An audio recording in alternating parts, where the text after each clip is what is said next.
आज दिनांक 2 जून आजच्या प्रवचनाचा विषय भगवंतावर अकारण प्रेम करावे.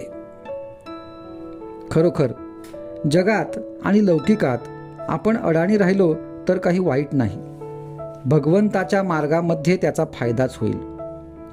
आपण अडाणी झाल्याशिवाय म्हणजे आपली विद्या आणि मोठेपण विसरल्याशिवाय परमार्थ साधत नाही. मुलगा गावाला जाताना ज्याप्रमाणे आई त्याला फराळाचे देते, त्याप्रमाणे परमात्मा आपल्याला ज्या परिस्थितीत जन्माला घालतो त्या परिस्थितीत राहण्यासाठी लागणारे समाधानही तो आपल्याला देत असतो. ते घ्यायची आपली लायकी मात्र पाहिजे. जिथे असमाधान फार तिथे दुष्ट शक्तींना काम करायला वाव मिळतो.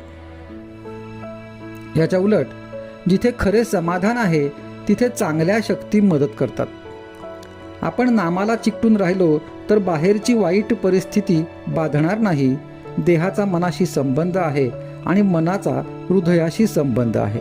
म्हणून मन नेहमी अगदी समाधानात ठेवावे, म्हणजे प्रकृती चांगली राहून आयुष्य वाढेल. स्वार्थ सुटताना पहिल्याने मनुष्य व्यवहाराच्या चौकटीत बसणार नाही.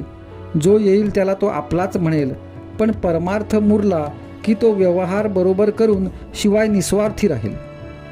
खरोखर परमार्थ हे एक शास्त्र आहे. त्यामध्ये सुसूत्रपणा आहे.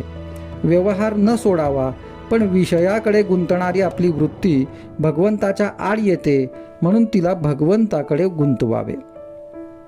भगवंताची खरी आवड उत्पन्न झाली पाहिजे. भगवंतावर अकारण प्रेम करणे याचे नाव परमार्थ. परमार्थाला डोके शांत पाहिजे. एका गृहस्थाला सगळीकडे रामाची मूर्ती दिसू लागली. त्याला वाटले की देव आपल्याला भेटला, पण हे काही खरे भगवंताचे दर्शन नव्हे. तो सर्व ठिकाणी आहे अशी भावना झाली पाहिजे. परमार्थाची काळजी करू नये. ती काळजीच प्रगतीच्या आड येते.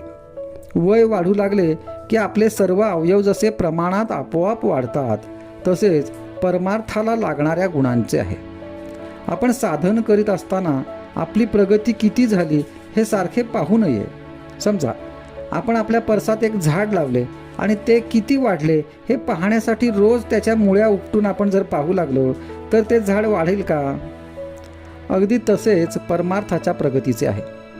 मनुष्याला परमार्थ किती साधला हे त्याच्या बोलण्यावरून आणि दृष्टीवरून ओळखता येते. आजचा सुविचार: परमार्थ हा लोकांना उपदेश करण्यासाठी नाही, तो निव्वळ स्वतः करिता आहे.